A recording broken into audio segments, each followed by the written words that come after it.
నరహరి గారు వారి మిత్రుడు పృథ్వీ సింగ్ గారు ఓబీసీల పోరుబాట అనే పుస్తకాన్ని ఎలా ఆవిష్కరించారు. దేశవ్యాప్తంగా నరేంద్ర మోడీ గారు ప్రధానమంత్రి అయిన తర్వాత 27 మంది ఓబీసీ మంత్రులను చేసినటువంటి ఘనత భారతీయ జనతా పార్టీకి దక్కింది.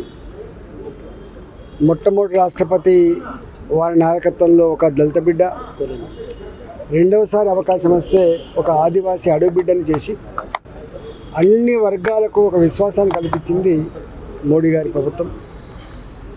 ఈ దేశంలో ఈనాటికి కూడా కులాలు పోలేదు. కులాలు ఉన్నంత వరకు వాళ్ళ హక్కుల కోసం అడుగుతూ ఉంటారని చెప్పి బిఫోర్ ఇండిపెండెన్స్ ఏదో కులగణన జరిగిందో మళ్ళీ వారి నాయకత్వంలో దేశవ్యాప్తంగా కులగణన జరగవలసిందే, ప్రాపర్ స్టాటిస్టిక్స్ రావాల్సిందే, దానికి ఒక ఆ వర్గాలకు విశ్వాసం కలిగించాల్సిందని చెప్పి భారతీయ జనతా పార్టీ అలా నిర్ణయం తీసుకున్నది. రాబోయే కాలంలో అది సఫలమై తప్పకుండా దాని ఫలితాలు అందించడంలో భారతీయ జనతా పార్టీ ముందు బాగానే ఉంటుందని చెప్పి తెలియజేస్తా ఉన్నాం. ఇతర రాష్ట్రాల్లో కూడా ముఖ్యమంత్రి నియామకం చేస్తున్న సందర్భంలో ఇవాళ అన్ని వర్గాలకు విశ్వాసం కలిగించాలనే ఉద్దేశంతో వాళ్ళు ఓబీసీలు కావచ్చు, ఇతర వర్గాలు కావచ్చు, సముచిత ప్రాధాన్యత ఇస్తున్నటువంటి పార్టీ భారతీయ జనతా పార్టీ.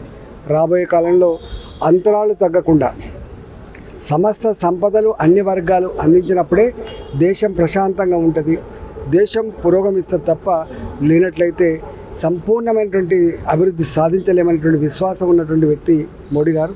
ఆ దిశగా భారతీయ జనతా పార్టీ అడుగులు వేస్తారు. బీసీల పట్ల చిత్తశుద్ధి లేదు, అందుకే 9th షెడ్యూల్లో పెట్టలేదని చెప్పేసి కాంగ్రెస్ పార్టీ చెప్తుంది.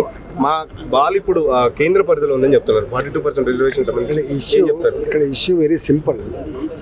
ఇంతకుముందు వారు చెప్పినట్టుగా ప్రాపర్ అంటే కమిటీ ఓబీసీల జనాభా లెక్కల కోసం ప్రాపర్ కమిటీ వేసి ప్రాపర్గా చేయాలి. ఎన్ని రోజులు చేసింది ఇక్కడ, ఎవరు చేసింది ఇక్కడ, వాళ్ళకి నిజాయితీ ఉంటే కమిషన్ అప్పచెప్పి దానికి కొంత టైం ఇచ్చి దానికి కొంత నిధులు కేటాయించి ప్రాపర్ స్టాటిస్టిక్స్ వచ్చి ప్రాపర్ పద్ధతిలో పంపిస్తే భారతీయ జనతా పార్టీ సిద్ధంగా ఉంది. కానీ వాళ్ళకి నిజాయితీ లేదు, కేవలం డ్రామా చేయడం, ఓట్ల కోసం చేసే ప్రయత్నం తప్ప ఇంకోటి కాదు అని ఇలా అర్థమైంది. మమ్మల్ని చూస్తే దేశవ్యాప్తంగా కులగణన కూడా చేస్తున్నారని చెప్పేసి మేమే రోల్ మోడల్ అని చెప్తున్నారు. 77 ఏళ్ళు 40 ఏళ్ళు పాలించింది ఆ పార్టీ, మరి ఎందుకు చేయలేకపోయింది?